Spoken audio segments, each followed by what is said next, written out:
A Pete Buttigieg documentary is, on some level, a step backwards for director Jesse Moss, reads the film industry and review website IndieWire, which adds, if the stakes are exponentially higher in Mayor Pete, you'd never know it from watching the movie's unflappable namesake as he explodes onto the national scene and challenges heavyweights like Bernie Sanders and Elizabeth Warren. From the moment that Mayor Pete begins, it's hard to tell if it's a surface-level documentary, or if Buttigieg simply refuses to let the world have a deeper glimpse at what makes him tick, IndieWire affirms.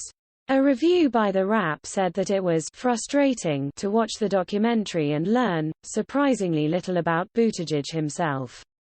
His history, his policy work, his family outside of husband Chasen. Like the man himself, the nuanced details of his biography often remain just out of reach, the reviewer said.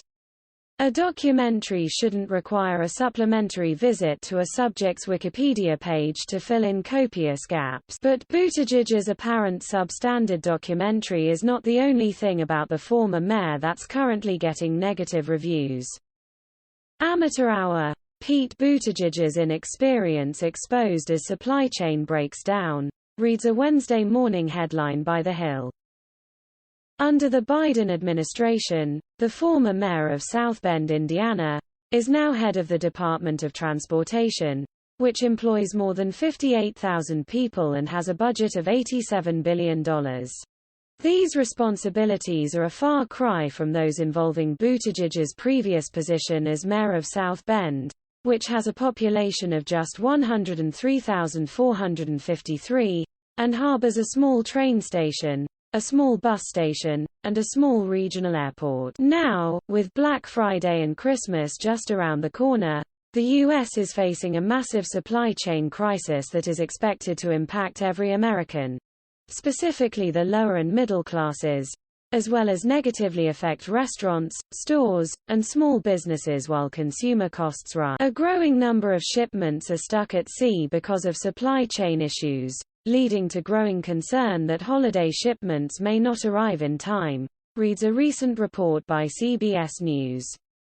Container ships are crowding ports from New York to Los Angeles, where 250,000 containers are floating off the coast waiting to be. The Washington Post perilously describes the situation as well. But Buttigieg doesn't appear to be burdening himself with the enormous supply chain crisis, as the U.S. Secretary of Transportation has been on paid paternity leave since mid-August, according to a report by Politico. They didn't previously announce it, but Buttigieg's office told West Wing Playbook that the secretary has actually been on paid leave since mid-August to spend time with his husband, Chasen, and their 2 newborn babies, the report reads. And Buttigieg doesn't appear to be the only one taking some time off while Americans suffer. One of Buttigieg's fellow Biden appointees, U.S. Secretary of Labor Marty Walsh, tried to explain the worker shortage, telling Axios on HBO that the pursuit of work-life balance could be why people are refusing to join the workforce. There's no question that we have work to do, Walsh said, adding that the worker shortage might also be explained by people's fears of the coronavirus, the Delta variant, and concern for their personal health.